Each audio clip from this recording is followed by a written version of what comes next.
Okay, so you want to run an Uber fleet. A row of cars sitting in a lot, every one of them earning money the second a driver logs in. No storefront, no customers to chase, no product to stock. You just own the metal, and the algorithm finds you paying customers 24 hours a day. Passive income running on top of a platform used by millions of riders a week. Sounds simple, it is not. Because the deeper you get into this business, the more you realize you're not really renting cars. You're renting access to a marketplace where the company on the other end sets the rider's price, sets the driver's pay, and can change either number without telling you, while your fixed costs never move an inch.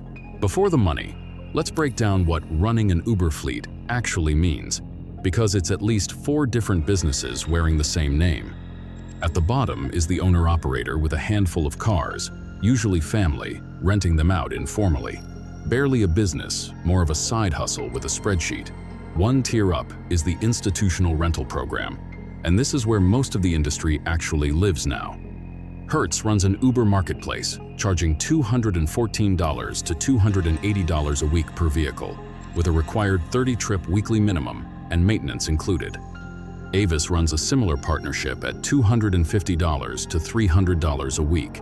In New York, a company called Drive Sally rents TLC-compliant vehicles at $380 to $415 a week. And Toyota itself runs a program called KintoShare in Southern California and Texas at flat rates starting around $240 a week or $650 an hour, gas included. The third tier is the small independent fleet operator, 5 to 25 cars, running the weekly rental model directly with local drivers, no corporate backing. And the fourth tier, the one that barely existed 5 years ago and is quietly becoming the future of this industry, is the large-scale fleet operator that doesn't rent to individual drivers at all. It contracts directly with autonomous vehicle companies to manage depots, cleaning, and repairs for robot cars. We'll get to that because it's where this whole business is heading. These are not the same company. A 5-car operator manually posting ads for drivers and a fleet management firm running a corporate depot contract for a self-driving car company share an app icon and almost nothing else. Now, acquisition. If you're buying cars today, the standard UberX vehicle is a Toyota Camry hybrid, starting around $28,400 to $29,795 new, with fleet discounts sometimes bringing that closer to $27,800. If you want to run the premium tiers, Uber Comfort or Uber Black, the standard vehicle is a Chevrolet Suburban, starting at $63,495 and climbing to $83,895 for the higher trims, sometimes past $100,000 once fully outfitted. Multiply either of those across a real fleet and you're deploying 6 figures, easily 7, before a single driver logs in. But the acquisition story that should actually scare you isn't about buying cars, it's about what happened to the licenses that used to guarantee this business would work. For most of the 20th century in cities like New York, you couldn't legally run a cab without owning a medallion, a physical piece of metal capping the supply of legal taxis. At its peak, in 2013 and 2014, a single New York medallion traded for $1 million to $1.3 million.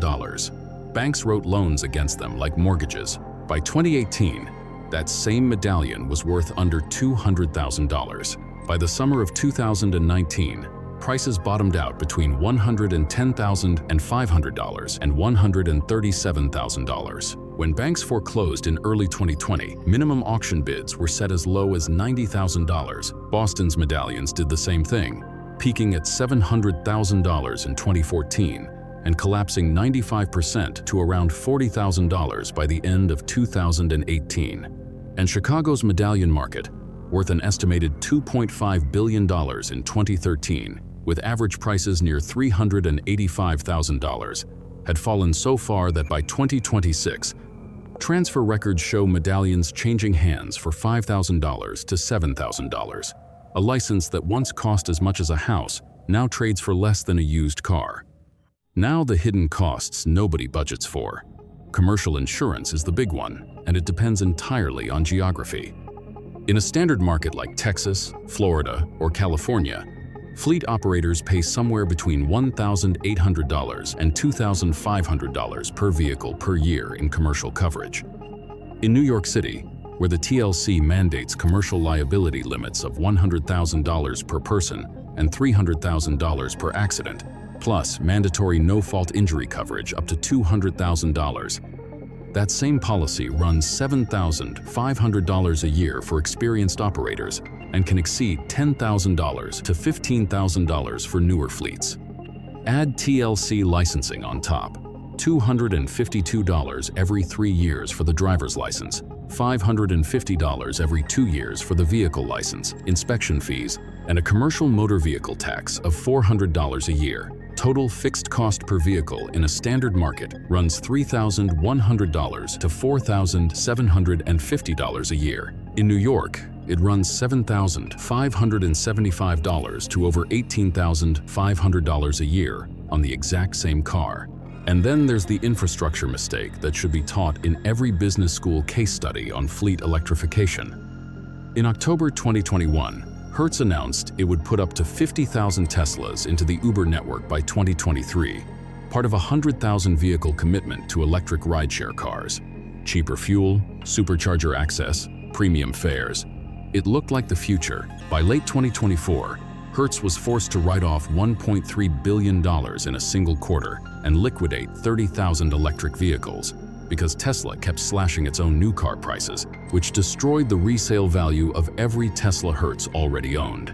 EV collision repairs turned out to be dramatically more expensive than gas car repairs, thanks to specialized parts and a thin certified repair network. By the fire sale in February 2025, Hertz was calling up its own rideshare renters directly, offering to sell them the car they were already driving. One driver bought a 2023 Tesla Model 3 with under 30,000 miles for $17,913. That's what happens when a fleet bets its capital plan on a depreciation curve nobody can control. Here's how the money actually works, layer by layer. A standard small fleet model runs like this. A driver generates $1,500 in gross weekly fares. Uber's stated commission is 25%, which is $375. The driver keeps $900. That leaves the fleet owner a net weekly profit of $225 per vehicle, after the rental fee is accounted for. Across 5 vehicles, that's $1,125 a week, or about $4,500 a month for the whole fleet. Layer 2 is the institutional rental spread.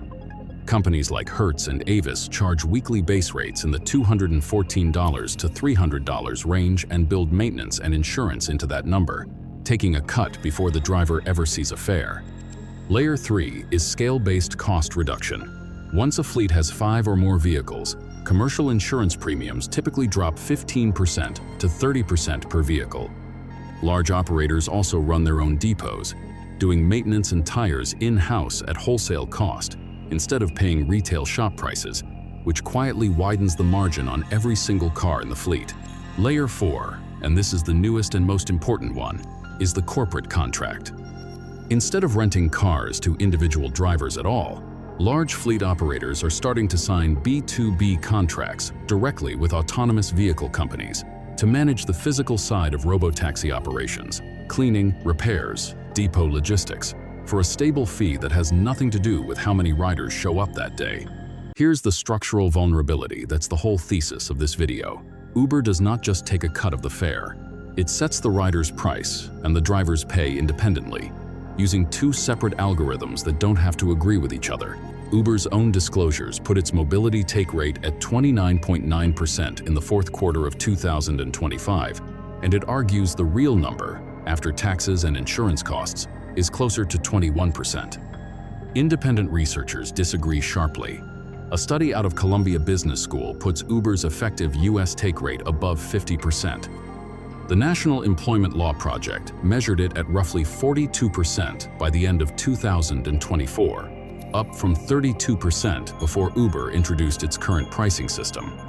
Princeton's Workers' Algorithm Observatory, studying Oregon trip data, calculated actual take rates of 44% for Uber and 52% for Lyft. Whatever the true number is, Average weekly driver earnings fell from $531 to $513 for Uber drivers between 2023 and 2024, and Lyft drivers saw a 14% drop over the same period. None of that is something a fleet owner controls. You own the car. Uber owns the pricing model that determines whether your car earns enough for the driver to afford your rental fee this week.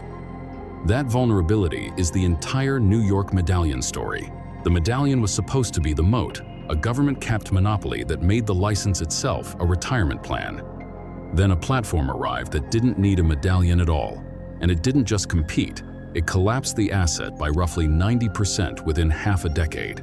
Dorothy LeConte drove a yellow cab in New York for over 35 years and went on hunger strike fighting for debt relief, only to have her private lender demand an immediate $130,000 cash payment she couldn't pay. Wilfred Extanis, a 64-year-old driver, had his Medallion repeatedly repossessed during the pandemic by a lender that refused to join the city's relief program. Richard Chow's younger brother, Kenny Chow, took his own life in 2018 under more than $600,000 of Medallion debt. New York eventually built the Medallion Relief Program Plus, writing loan balances that averaged $550,000 to $750,000 down to $200,000, with a $30,000 city grant, reducing the real debt to $170,000 financed over 25 years. By January 2023, that program had delivered $356 million in forgiveness across 1,789 medallions before closing to new applicants in April 2024. Between 250 and 400 drivers were still excluded because a handful of private lenders simply refused to participate. Zoom out, and the macro force reshaping this entire industry is autonomous vehicles. As of mid-2025, Waymo is running roughly 400,000 paid rides a week across 11 U.S. cities, on pace to cross 1 million weekly rides before the end of 2026. In September 2024, Uber and Waymo announced an expanded partnership launching in Austin and Atlanta, where Uber dispatches Waymo's self-driving cars directly through its own app. And Uber itself handles the physical fleet work, cleaning, repairs, depot operations, while Waymo handles the driving software. Uber's CEO has said publicly that for the next decade, humans and machines will run side by side, but that by 2040 robot drivers will be safer and cheaper than human ones, and human driving will become a niche, recreational activity rather than a job.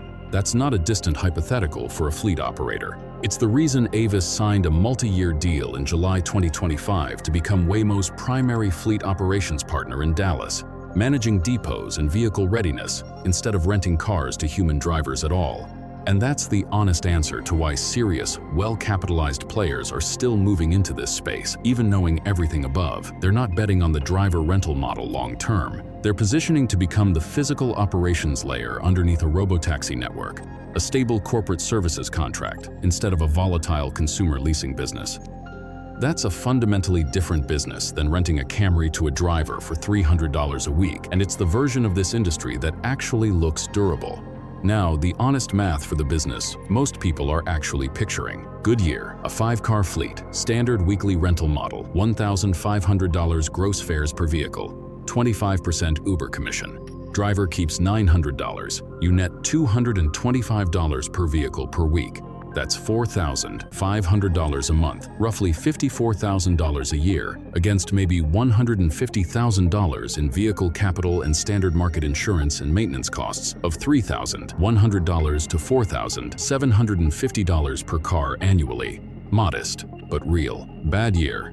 Same 5 cars, but you're operating in New York. Congestion pricing launched the 5th of January 2025.